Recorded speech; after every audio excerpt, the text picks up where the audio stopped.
सत्यमेव जयते। एज अभी हम देख रहे हैं इंडियन एक्सप्रेस का न्यूज़, जो कि डेट है 21 जुलाई 2024।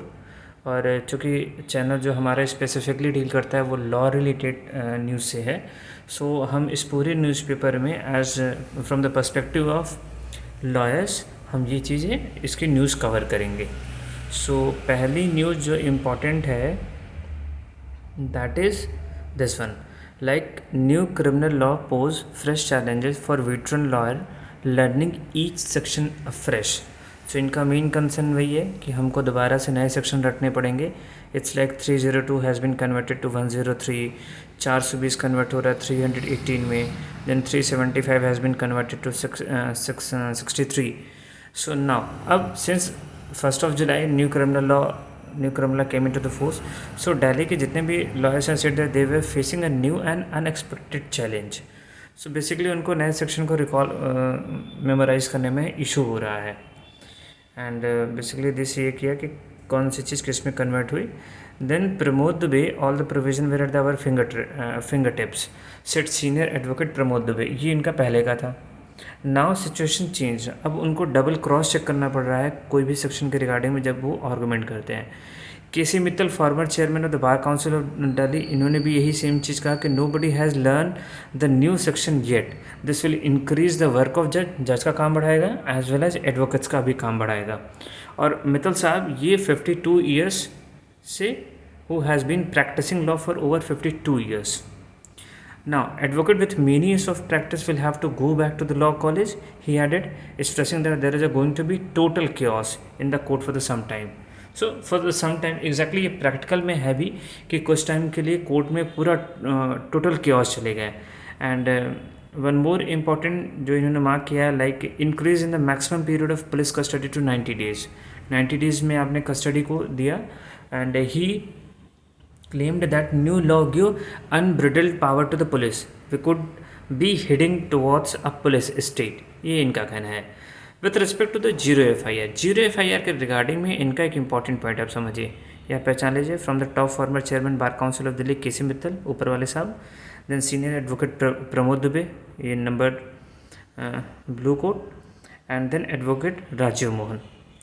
Now with respect to we are considering about the zero FIR के रिगार्डिंग में क्या सीन है, like where police station anywhere in the country can register an FIR irrespective of the location of the occurrence of the crime. Mittal साहब का कहना है कि for the quashing of an FIR will now be difficult for the accused. इन्होंने कहा कि मान लीजिए एक सिचुएशन है जहाँ पे एक ऑफेंस कमिट होता है दिल्ली में, उसकी जो FIR फाइल होती है वो होती है महाराष्ट्र में। सो नाउ FIR अब ट्रांसफ़र होती है, for example police station of jurisdiction, transfer to the police station of jurisdiction, but for the quashing of FIR the accused might have to travel to the Maharashtra. तो इनका point ये है कि यदि क्वैशिंग के लिए तो फिर इनको महाराष्ट्र जाना पड़ सकता है। He further added that the provision of the time-bound investigation under the new law is redundant। Time bound नहीं करना है, नहीं करना चाहिए था। So basically like with respect to the time period of trial, इन्होंने कहा कि in other act 2 there exist a provision for the completion without a time period, for example the industrial dispute act. Trial in those cases are not being completed on time at all, this is just an eye wash. अब senior advocate Pramod Dubey, इन साहब का क्या कहना है, like some inconsistency in the provision, इन्होंने find out किया some inconsistency. And it is like कि इन्होंने जो 223 का जो BNSS है, which says that the no cognizance of an offence shall be taken by magistrate without giving the accused an opportunity of being heard. जब तक आपने एक्यूज्ड को अपॉर्चुनिटी ऑफ बीइंग हर्ड का मौका आप नहीं दे रहे हो, आप उसको सुनने का मौका आप नहीं दे रहे हो, तब तक केस का आप कॉग्निजेंस नहीं ले सकते।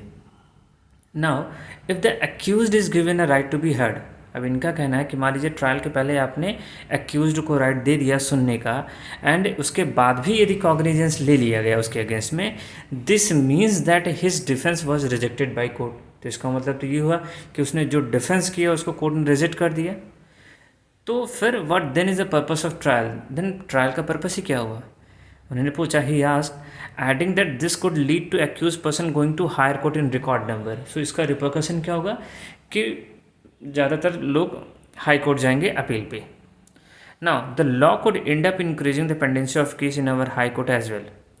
Now, Mittal साहब ने also flag an additional subsection to section 153B of the IPC, जिसमें imputation, assertion, prejudicials to the national integration in the BNS.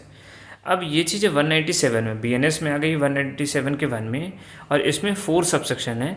The additional section 197(1)D BNS कहता है कि at a section in the official title makes और publish false और misleading information jeopardizing the sovereignty, unity and integrity और security of India.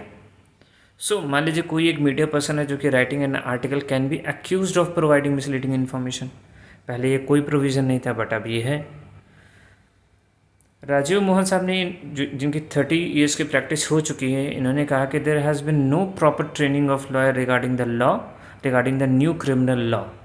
तो lawyers के मतलब कोई नई ट्रेनिंग नहीं मिली.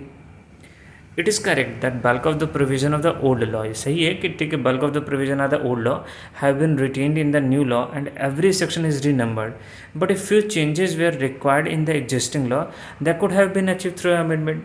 तो इनका कहना है कि अमेंडमेंट ही कर देते तो इतनी इश्यूज़ नहीं होते. इन्होंने न्यू लॉ को पुलिस सेंट्रिक बोला ही. इन्होंने पूछा who will police the police and जज द जज. पुलिस को पुलिस कौन करेगा एंड जज को जज कौन करेगा.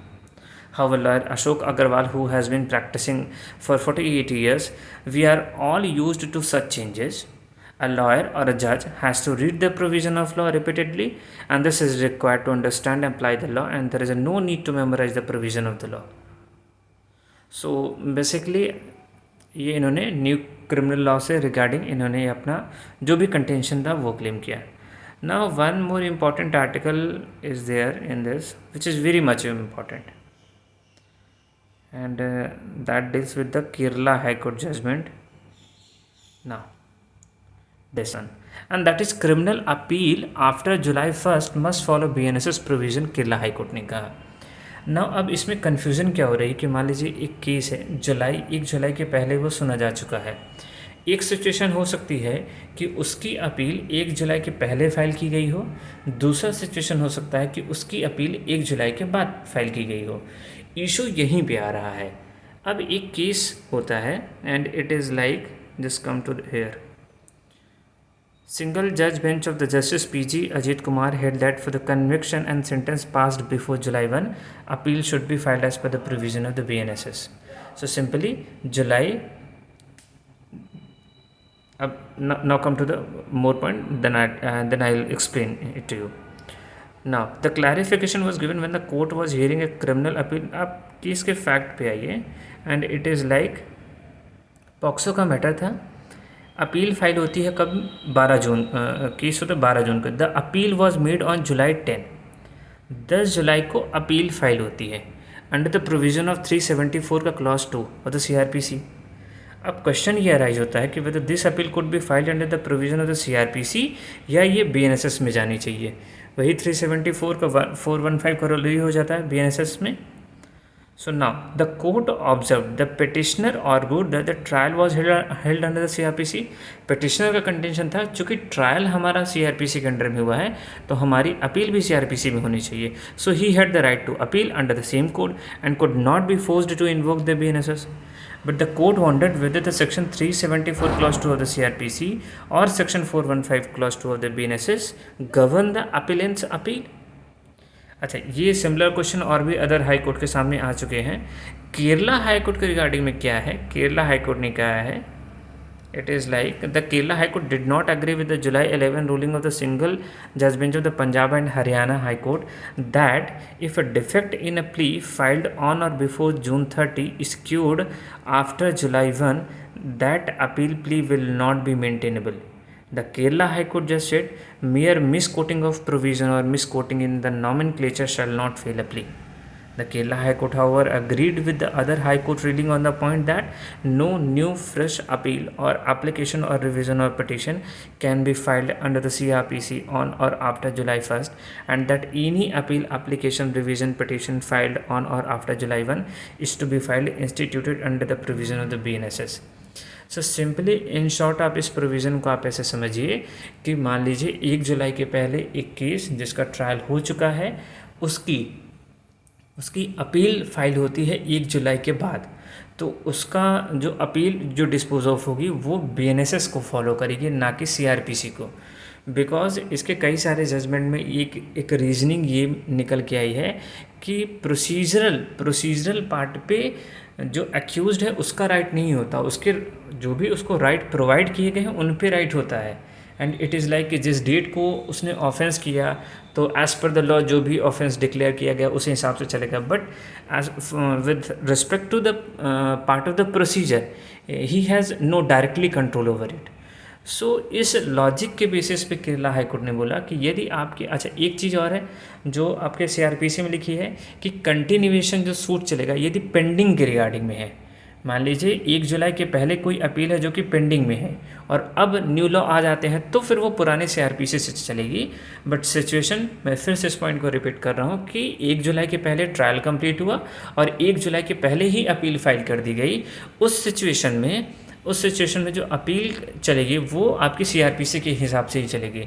बट ट्रायल आपका कंप्लीट हुआ 1 जुलाई के पहले, now appeal has been filed after the 1 July. So उस केस में अब जो अपील का जो प्रोसीजर चलेगा वो चलेगा बीएनएसएस के अकॉर्डिंगली। सो ये केरला हाई कोर्ट का इम्पॉर्टेंट डिसीजन है। सो आज के लिए thank you and kindly follow, subscribe, share for more update. Please बने रहिए आप साथ में। Thank you.